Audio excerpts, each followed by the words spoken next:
This is Palak Nanak studying MBBS and welcome to my YouTube channel.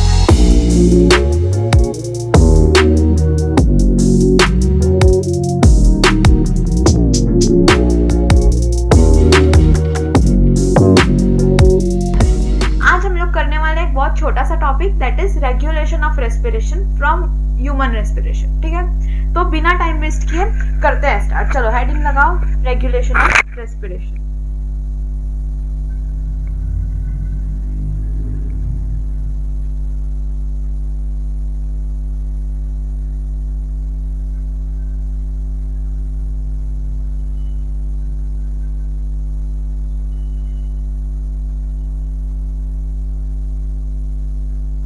Start करते हैं regulation of respiration के साथ।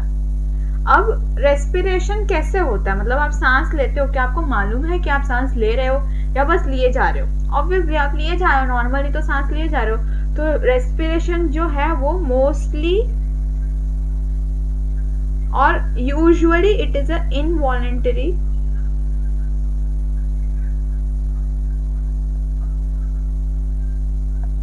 Thing. मतलब respiration normally जो quite respiration होती है, जैसे अभी आप और मैं ले रहे हैं respiration, that is involuntary respiration.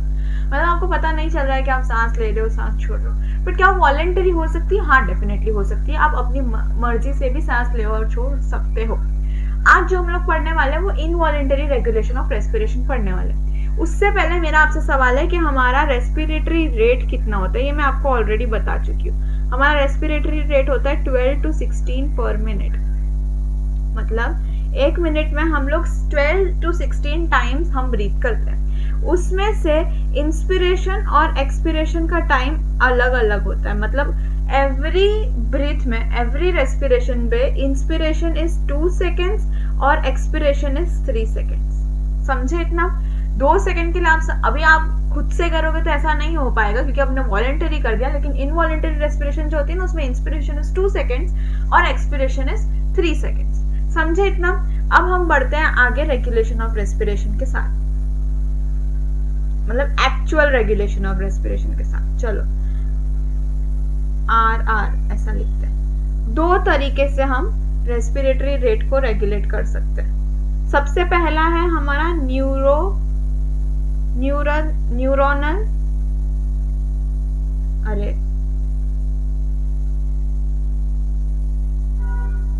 Regulation और दूसरा है केमिकल रेगुलेशन। न्यूरोनल रेगुलेशन का मतलब है उसमें नर्व्स इन्वॉल्व होंगे, और केमिकल रेस्पिरेशन का मतलब है कि उसमें कुछ कीमो रिसेप्टर्स इन्वॉल्व होंगे। केमिकल नहीं, कीमो रिसेप्टर्स इन्वॉल्व होंगे। तो न्यूरोनल वाला जो रेगुलेशन है वो 2 जगह से कंट्रोल होता है, एक पॉन्स और एक मेडुला ऑब्लोंगेटा।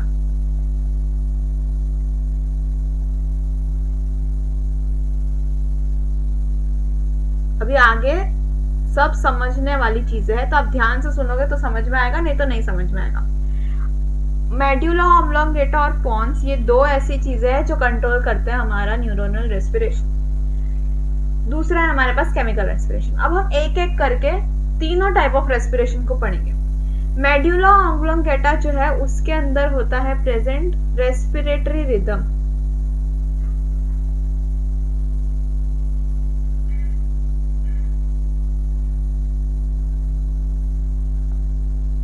और पॉन्स के अंदर होता है न्यूमोटैक्सिक सेंटर। ये मैंने क्या बोला समझ में नहीं आया, कोई बात नहीं, चलो अब समझते हैं। हमारा ये ब्रेन है, जो ब्रेन जैसा दिख नहीं रहा है इतना, पर मान लेते हैं ये ब्रेन है। ब्रेन के जो नीचे होता है वो होता है पॉन्स। ब्रेन स्टेम में पॉन्स होता है और क्या होता है, मेडुला होता है। ये दोनों प्रेजेंट होते हैं। कोई शक इसमें? नहीं, कोई शक नहीं। अब ये जो पॉन्स और मेडुला है, इसके यहाँ पर प्रेजेंट होते हैं कुछ चीजें। सबसे पहली चीज पॉन्स में प्रेजेंट होता है, जो मैंने आपको ऑलरेडी बताया यहाँ पे। यहाँ पे मैंने आपको बताया ये न्यूमोटैक्सिक सेंटर। ये कहाँ होता है? पॉन्स में। और मेड्यूला ऑब्लोंगेटा के अंदर रेस्पिरेटरी रिदम सेंटर नहीं होता, वहां पे होता है डीआरजी। डीआरजी का फुल फॉर्म होता है डोर्सल रूट गैंग्लियन।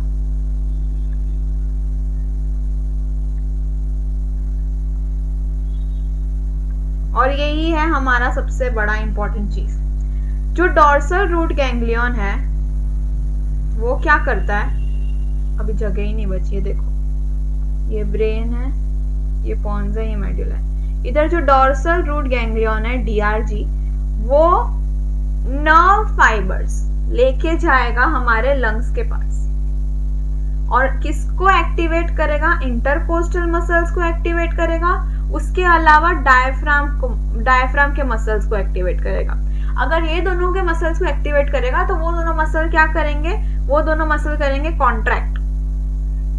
और अगर ये मसल्स कॉन्ट्रैक्ट करते हैं तो इसका मतलब क्या हो रहा है, इंस्पिरेशन। समझे इतना? डीआरजी डोर्सल रूट गैंग्लियन जो है वो मेडुला ऑब्लोंगेटा के अंदर है। वो क्या कर रहा है, अपने नर्व फाइबर्स को लेके जा रहा है या एक्टिवेट कर रहा है हम लोगों के लंग्स में, जहां पे मसल्स है, एक तो इंटरकोस्टल मसल्स और दूसरा डायफ्राम मसल्स। अगर वो कॉन्ट्रैक्ट होंगे तो क्या होगा, हमारा इंस्पिरेशन होगा, विच इज 2 सेकेंड्स। समझे इतना? तो जब भी हमारा सिग्नल पास होगा डीआरजी से वो इंस्पिरेशन करेगा। पर क्या 24/7 इंस्पिरेशन होता है, तो ले जा रहे हो, सांस छोड़नी भी है नाम है, तो वो छोड़ने के लिए कौन रिस्पॉन्सिबल होता है, तब रिस्पॉन्सिबल होता है ये न्यूमोटैक्सिक सेंटर। न्यूमोटैक्सिक सेंटर क्या है, नेगेटिव इनहिबिशन टू डीआरजी। इसका मतलब कि वो डीआरजी की जो नर्व फाइबर्स है, जो नर्व सिग्नल लेके जा रही है, उस नर्व सिग्नल को स्टॉप करेगा। जब तक नर्व सिग्नल जाएगी लंग्स तक, तब तक हम लोगों का होगा इंस्पिरेशन, यानी 2 सेकंड तक जाएगी। जैसे ही 2 सेकंड हो जाएंगे, न्यूमोटैक्सिक सेंटर डीआरजी को इनएक्टिवेट कर देगा, जिसकी वजह से सिग्नल नहीं जाएंगे 3 सेकंड तक, और 3 सेकंड तक इंस्पिरेशन नहीं होगा। अब अगर इंस्पिरेशन नहीं होगा तो क्या होगा, मतलब ये सारे मसल्स कॉन्ट्रैक्ट कर रहे थे डीआरजी की वजह से, अब अगर वो नहीं होंगे तो इसका मतलब क्या होगा, रिलैक्स होगा। और अगर रिलैक्स हो रहे तो इसका मतलब ऑटोमेटिकली वो एक्सपिरेशन कर लेगा, क्योंकि एक्सपिरेशन में जो नॉर्मल एक्सपिरेशन होता है उसमें हमें खुद से कुछ करने की जरूरत नहीं पड़ती, ये तो हमें पता ही है। तो अगर इंस्पिरेशन स्टॉप करेंगे तो एक्सपिरेशन अपने आप हो जाएगा। तो न्यूमोटैक्सिक सेंटर जो है वो डीआरजी को इनहिबिट करता है, जिसकी वजह से 3 से 5 सेकंड तक के लिए, 3 मानेंगे हम लोग, होता है एक्सपिरेशन।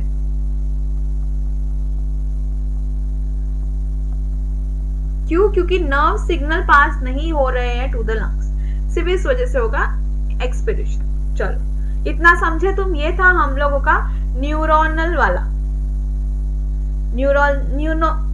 न्यूरोनल रेगुलेशन वाला, इतना समझे। चलो अब हम लोग आगे बढ़ेंगे केमिकल रेगुलेशन। केमिकल रेगुलेशन इससे थोड़ा अलग है, उस पे जाते हैं। अब उससे पहले मैं केमिकल रेगुलेशन पढ़ाऊं, ये देखो, अगर मेरा डीआरजी एक्टिवेट है तो हमारा इंस्पिरेशन ऐसे होगा, फिर डीआरजी को इनएक्टिव कौन करेगा, न्यूमोटैक्सिक सेंटर, तो एक्सपिरेशन होगा, फिर इंस्पिरेशन होगा। ऐसे नहीं होता इंस्पिरेशन, इंस्पिरेशन होगा, एक्सपिरेशन होगा, इंस्पिरेशन होगा, एक्सपिरेशन होगा, इंस्पिरेशन होगा, एक्सपिरेशन होगा। ऐसा हमारा ग्राफ चलेगा नॉर्मली। जब तक डीआरजी एक्टिवेट होगा तब तक इंस्पिरेशन, जैसे न्यूमोटैक्सिक सेंटर आएगा वो हो जाएगा एक्सपिरेशन। अब दूसरा हमारे पास आता है केमिकल रेगुलेशन।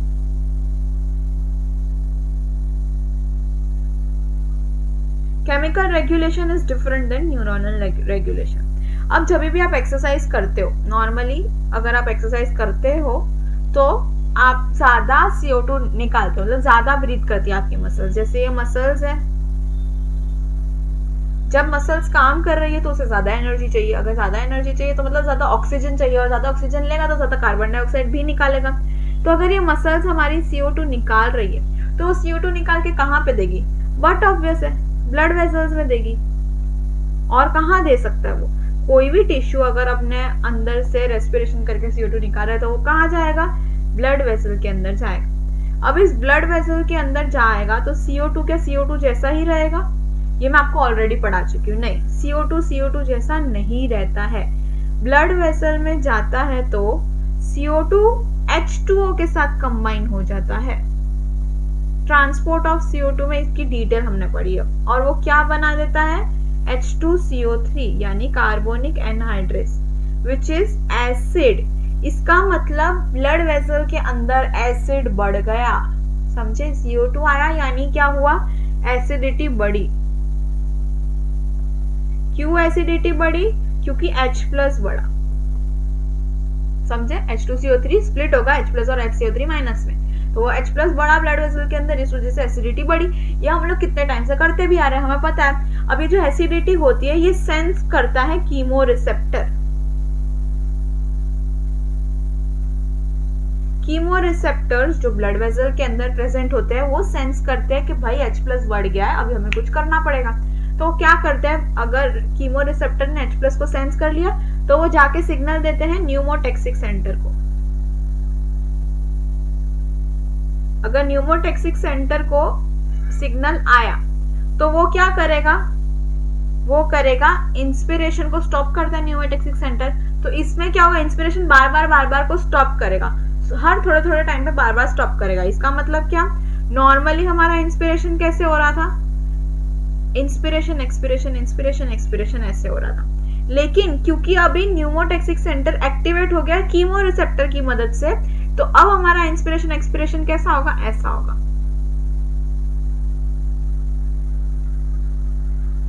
समझे इतना, इसे हम लोग बोलते हैं शैलो एंड शॉर्ट ब्रीदिंग। इसका मतलब हमारा रेस्पिरेटरी रेट क्या हो गया, बढ़ गया। फटाफट ऐसे सांस लिए जा रहे हो, तब जब आप बहुत एक्सरसाइज करके थक जाते हो तो ऐसे फटाफट रेट आपका बढ़ जाता है, बहुत सारी सांस ले जाते हो और थोड़ी लंबी सांसें ले जाते हो। तो वो क्यों होता है, क्योंकि न्यूमोटैक्सिक सेंटर एक्टिवेट होता है, और न्यूमोटैक्सिक सेंटर को एक्टिवेट कौन करता है, हमारे कीमो रिसेप्टर। अभी जो कीमो रिसेप्टर है वो मैंने आपको बोला ब्लड वेसल में प्रेजेंट होता है, पर ऐसे ही क्या कहीं पे भी प्रेजेंट होते हैं, नहीं। तो हम लोग देखते हैं कि कीमो रिसेप्टर्स कहाँ प्रेजेंट होते हैं।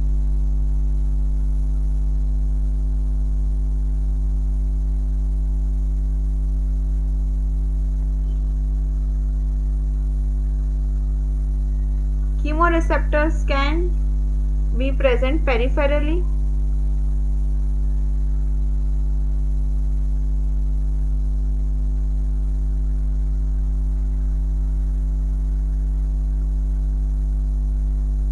और सेंट्रल। अगर पेरिफेरी में प्रेजेंट हो तो ब्लड वेसल में प्रेजेंट होते, जैसे कि एक तो एओर्टिक आर्च में,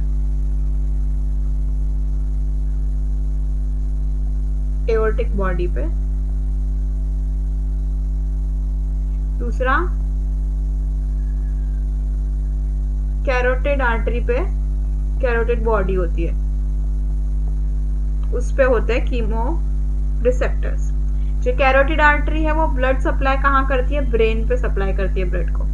इसके अलावा अगर सेंट्रली बात करूं, इसका मतलब खाली ब्लड वेसल में कीमो रिसेप्टर प्रेजेंट नहीं होते, कीमो रिसेप्टर ब्रेन में भी प्रेजेंट होते हैं। और ब्रेन में कहा, CSF सेरिब्रोस्पाइनल फ्लूइड के अंदर की एसिडिटी को वो डिटेक्ट करते हैं। चलो समझ में आया इतना, अगेन रिपीट करते हैं। सबसे पहला रेगुलेशन ऑफ रेस्पिरेशन में क्या, कि हमारी जो रेगुलेशन है वो इनवॉलेंटरी होती है, मोस्ट प्रोबेबली वॉलेंटरी हो सकती है पर इनवॉलेंटरी मोस्टली होती है। अब हमारी रेस्पिरेटरी क्या है, 12 to 16 पर मिनट, जिसमें हम 2 सेकेंड इंस्पायर करते हैं, 3 सेकेंड एक्सपायर करते हैं। रेगुलेशन ऑफ रेस्पिरेशन दो तरीके से हो सकता है, एक न्यूरोनल हो सकता है, एक केमिकल हो सकता है। अगर न्यूरोनल रेस्पिरेशन है तो उसमें पॉन्स और मेडुला इन्वॉल्व है। Pons P for pons, P for pneumotaxic centre. तो पॉन्स में क्या इन्वॉल्व है, न्यूमोटैक्सिक सेंटर है। अगर मैं मेडुला ऑब्लोंगेटा की बात करूं तो उसमें रेस्पिरेटरी रिदम सेंटर इन्वॉल्व होता है। तो मेडुला ऑब्लोंगेटा के अंदर DRG प्रेजेंट होता है, डोर्सल रूट गैंग्लियन, जो कि क्या करता है, न्यूरोनल सिग्नल भेजता है लंग्स पे मसल्स पे, एक्चुअली इंटरकोस्टल मसल और दूसरा डायफ्राम मसल्स। वो मसल अगर कॉन्ट्रैक्ट करेंगे तो इंस्पिरेशन होगा, तो 2 सेकंड तक के लिए चलता है सिग्नल। 2 सेकंड के बाद क्या होता है, न्यूमोटैक्सिक सेंटर एक्टिवेट हो जाता है और वो DRG को इनएक्टिवेट कर देता है, रुक जा भाई अभी सांस बाहर भी लेनी है। तो उस टाइम पे क्या होती है, एक्सपिरेशन 3 से 5 सेकंड तक, हम 3 सेकंड याद रखेंगे। और ये जो है हमारा बनता है पूरा ग्राफ इस तरीके का। दूसरा है केमिकल रेगुलेशन। जब हम लोग एक्सरसाइज कर रहे होते हैं, जब हमें ज़्यादा ज़रूरत होती है ऑक्सीजन की, तब कार्बन डाइऑक्साइड भी ज़्यादा निकलता है, और कार्बन डाइऑक्साइड निकल के कहाँ जाएगा? Blood vessel. तो ब्लड वेसल के अंदर कार्बन डाइऑक्साइड जाएगा, तो ऐसे तो नहीं रहेगा, पानी के साथ कंबाइन करेगा और बनाएगा acid, carbonic acid in the presence of carbonic anhydrase. वो भी याद होना चाहिए। तो अब क्या होगा कि वो जो कार्बोनिक एसिड है वो एसिडिटी को बढ़ाएगा ब्लड वेसल के अंदर। वो ब्लड वेसल के अंदर प्रेजेंट हुए कीमोरिसेप्टर जो सेंस करेंगे कि भाई एसिडिटी बढ़ गई है, और जैसे ही एसिडिटी बढ़ेगी तो वो न्यूमोटैक्सिक सेंटर को एक्टिवेट करेगा कि भाई ये तो बहुत ज्यादा हो रहा है। तो न्यूमोटैक्सिक सेंटर क्या करेगा? जो ब्रीदिंग है उसको शैलो और शॉर्टर बना देगा, जिसकी वजह से रेस्पिरेटरी रेट बढ़ जाएगा। That's it. Regulation of respiration में इतना ही है। आज की वीडियो हम बहुत शॉर्ट और सिंपल ही रखेंगे, बस एक लास्ट कंटेंट बाकी है रेस्पिरेशन वाले में, और वो है डिसऑर्डर्स ऑफ रेस्पिरेटरी, मतलब asthma, occupational disorders, carbon monoxide poisoning, ये सब छोटी छोटी चीजें बाकी है जो कि काफी इंपॉर्टेंट है। तो बस लास्ट लेक्चर है, वही देखना है, फिर दैट्स इट। क्वेश्चन सॉल्व करना स्टार्ट कर दो। मैं आपको नेक्स्ट लेक्चर में मिलूंगी। Bye bye.